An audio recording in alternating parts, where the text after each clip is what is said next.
इस तस्वीर को देखिए दोस्तों। इसमें आप सोनाक्षी सिन्हा को अपने पति जहीर इकबाल के साथ देख रहे हैं। सोनाक्षी सिन्हा जो कि दबंग की एक्ट्रेस भी रही हैं, शत्रुघ्न सिन्हा की बेटी हैं। अब आप ये सोचेंगे कि ये तस्वीर मैं आपको क्यों दिखा रहा हूं। सबसे बड़ा सवाल, क्या इस तस्वीर को देखकर आपके मन में कोई गंदा ख्याल आता है? क्या इस पर कोई आप अश्लील टिप्पणी करेंगे? मगर इस देश में कुछ ऐसे स्वघोषित राष्ट्रीय कवि हैं जो इस पर भी अश्लील और वाहियात टिप्पणी कर सकते हैं, और वो शख्स कोई और नहीं, स्वघोषित राष्ट्रीय कवि कुमार विश्वास हैं। इन्होंने एक मंच पर खड़े होकर सोनाक्षी सिन्हा और उनके पति जहीर के बारे में निहायत ही अश्लील और वाहियात टिप्पणी की। और टिप्पणी सिर्फ सोनाक्षी पर नहीं थी, जहीर पर नहीं थी, टिप्पणी उनके पिता शत्रुघ्न सिन्हा पर भी थी। शत्रुघ्न सिन्हा जिनके घर का नाम है रामायण। इससे पहले कि मैं आपको सुनाऊं कि कुमार विश्वास ने क्या कहा, मैं कुछ पात्रों से आपका परिचय कराना चाहता हूं। धीरेन्द्र शास्त्री, बागेश्वर धाम के धीरेन्द्र शास्त्री, कलकत्ता के पूर्व जज अभिजीत गांगुली जो अब भाजपा के सांसद हैं, और खुद कुमार विश्वास। एक सीधा सा सवाल दोस्तों, ऐसा क्यों है कि भारतीय जनता पार्टी के मंच पर आकर आपको जहर ही उगलना पड़ता है? क्या वजह है कि ये लोग सिर्फ और सिर्फ जहर की उल्टी करते हैं? क्या भारतीय जनता पार्टी के मंच पर बगैर जहर की उल्टी किए आप ये बात नहीं कह सकते? आज मैं आपसे बात क्यों कह रहा हूं दोस्तों, क्योंकि इन तस्वीरों में देखिए महाराष्ट्र के मुख्यमंत्री देवेंद्र फडणवीस किस तरह से कुमार विश्वास को गले लगा रहे हैं। इस प्लेटफॉर्म पर नितिन गडकरी भी उनके साथ हैं। स्वघोषित राष्ट्रीय कवि कुमार विश्वास जो हैं, उनके मन में हमेशा से कसक रही है कि किसी भी कीमत पर कोई मुझे राज्यसभा भेज दे। कभी ये दावेदारी उन्होंने आम आदमी पार्टी के सामने ठोकी थी, नतीजा ये हुआ कि पार्टी से बाहर हो गए।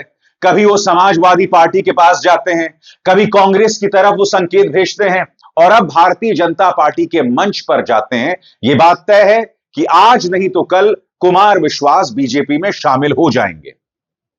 मगर आज मैं कुमार विश्वास से एक सवाल पूछना चाहता हूं। सोनाक्षी ने एक अंतर धर्म विवाह किया, यानी कि जहीर इकबाल के साथ शादी की, जो कि एक मुसलमान है। सोनाक्षी एक अरसे से जहीर इकबाल को जानती थी। सबसे बड़ी बात, इस शादी में उनके पिता यानी शत्रुघ्न सिन्हा और शत्रुघ्न सिन्हा की पत्नी जो है, उनकी भी रजामंदी है, उनकी भी हामी है, यानी कि परिवार पूरी तरह से साथ है। मगर आपने सुना कुमार विश्वास ने क्या कहा?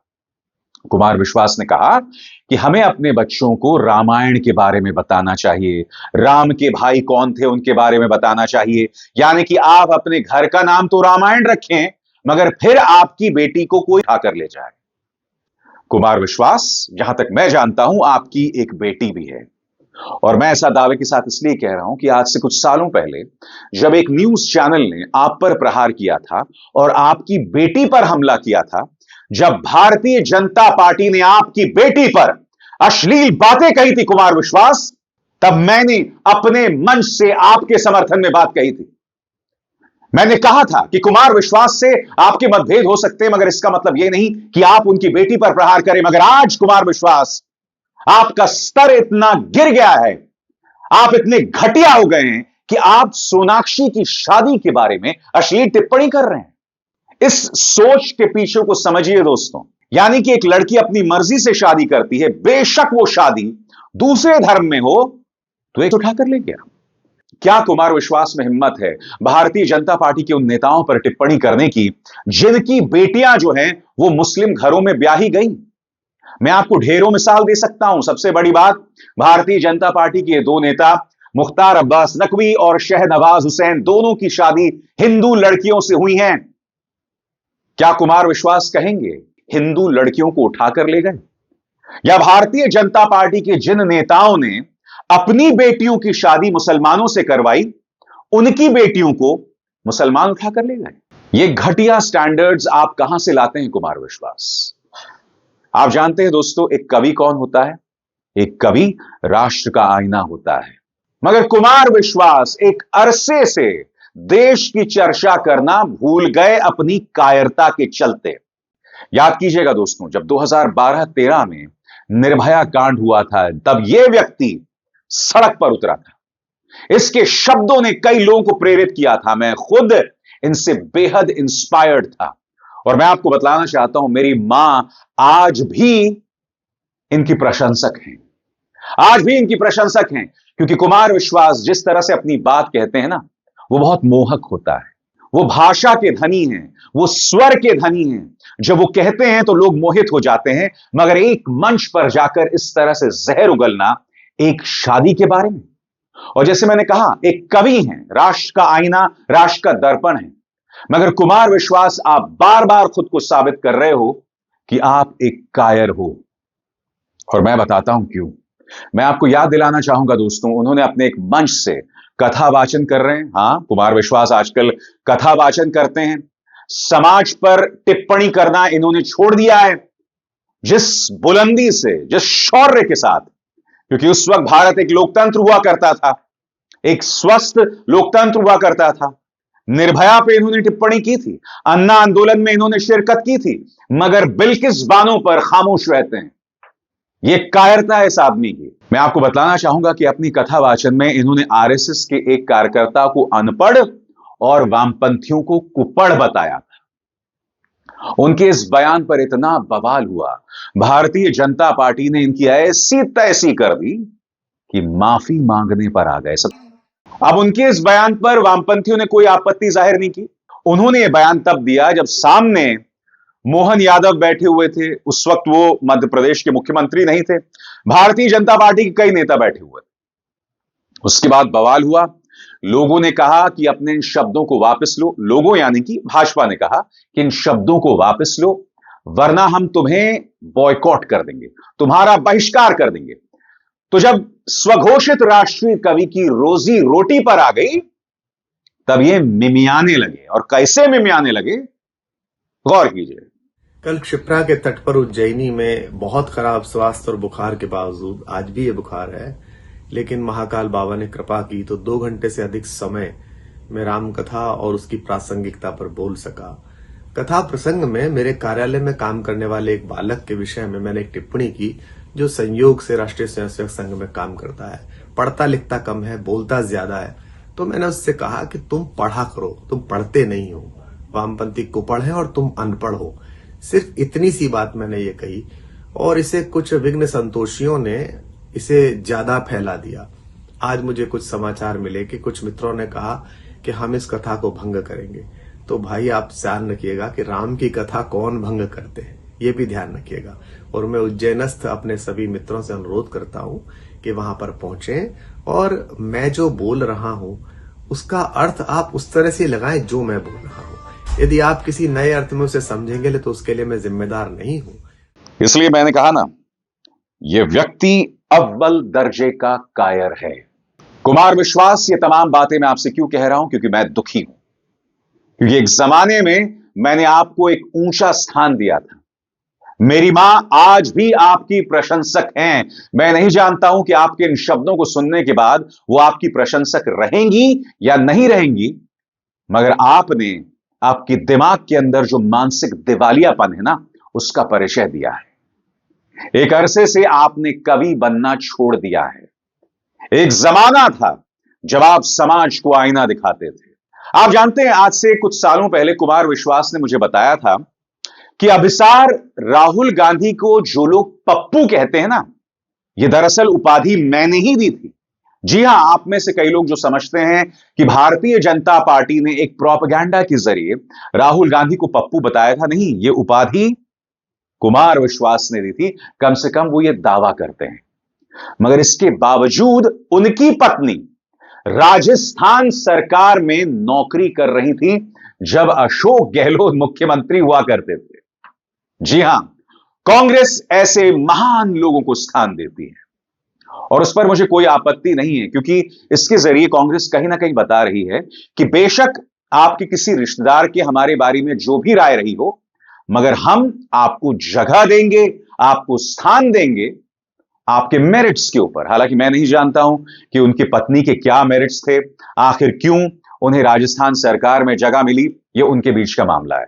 और फिर मैं नहीं भूला हूं कि उसको लेकर एक विवाद भी हुआ था। मगर यहां पर कहने का अर्थ क्या है कि कुमार विश्वास ने कांग्रेस को गाली दी, मगर बावजूद इसके उनकी पत्नी को राजस्थान सरकार में जगह मिली। मगर आज कुमार विश्वास, आपने तमाम हदों को पार कर दिया है।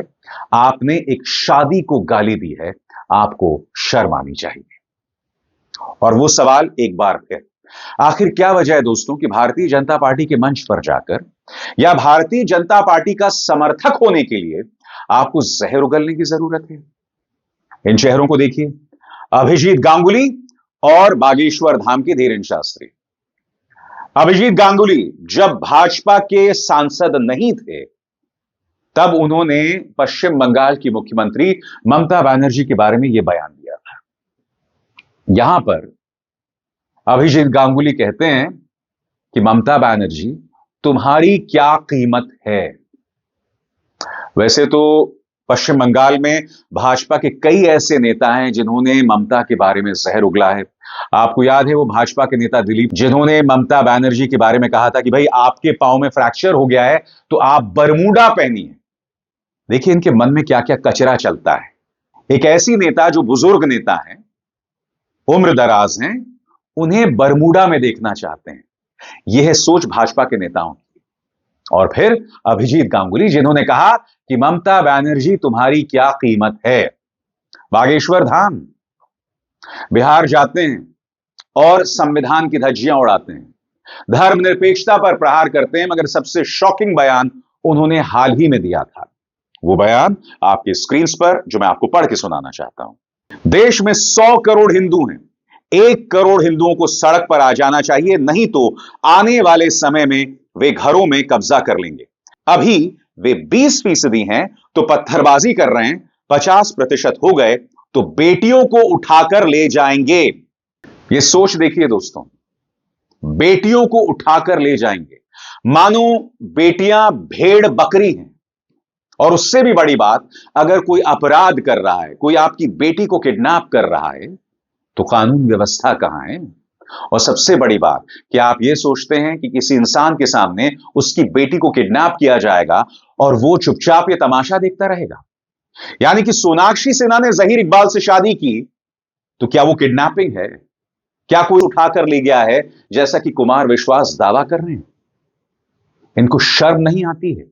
ये घटियापना आप लाते कहां से कुमार विश्वास? आप कथावाचन कर रहे हैं, उस पर मुझे कोई आपत्ति नहीं है। रोजी रोटी कमाने का अपना अपना जरिया हो सकता है, और अगर आप लीगली कानून के हिसाब से कुछ भी करना चाहें, आपको करने का अधिकार है।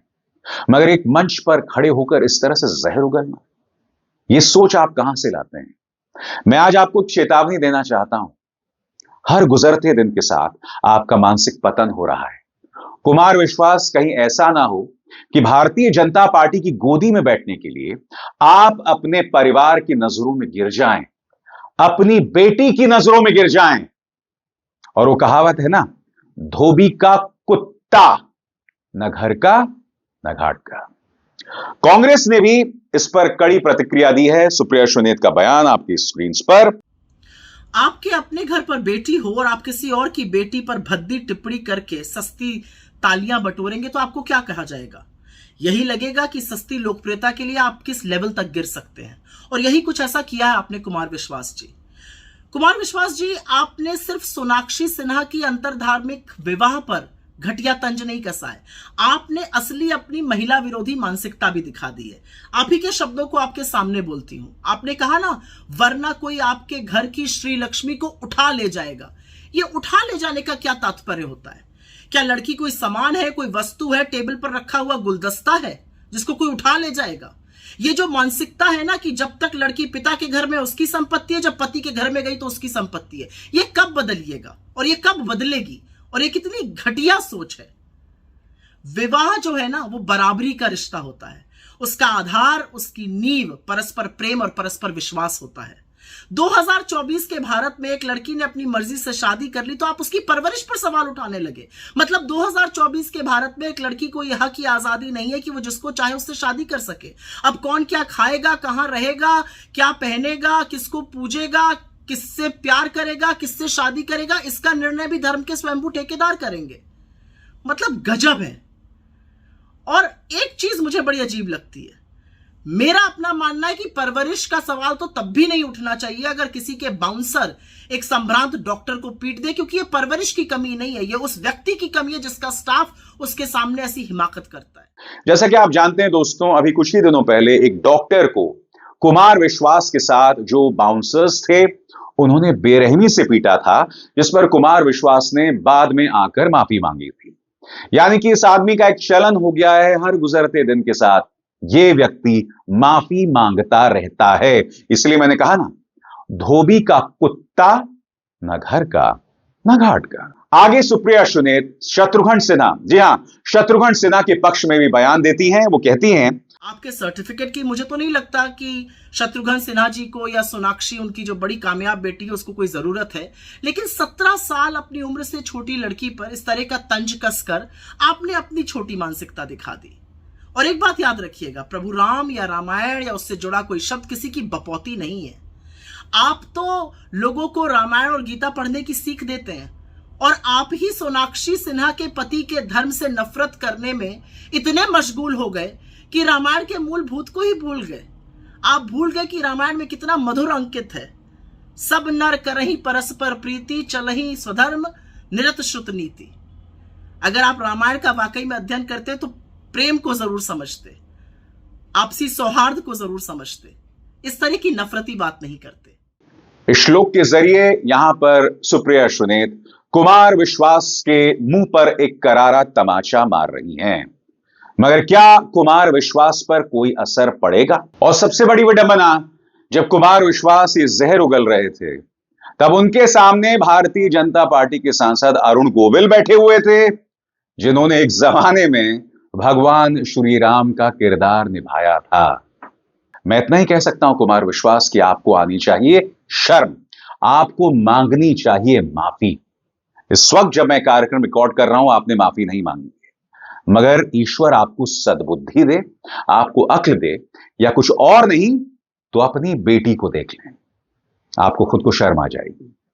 शेम ऑन यू कुमार विश्वास। अभिसार शर्मा को दीजिए इजाजत। नमस्कार। स्वतंत्र और आजाद पत्रकारिता का समर्थन कीजिए, सच में मेरा साथी बनिए। बहुत आसान है दोस्तों, इस ज्वाइन बटन को दबाइए और आपके सामने आएंगे ये 3 विकल्प, इनमें से एक चुनिए और सच के इस सफर में मेरा साथी बनिए।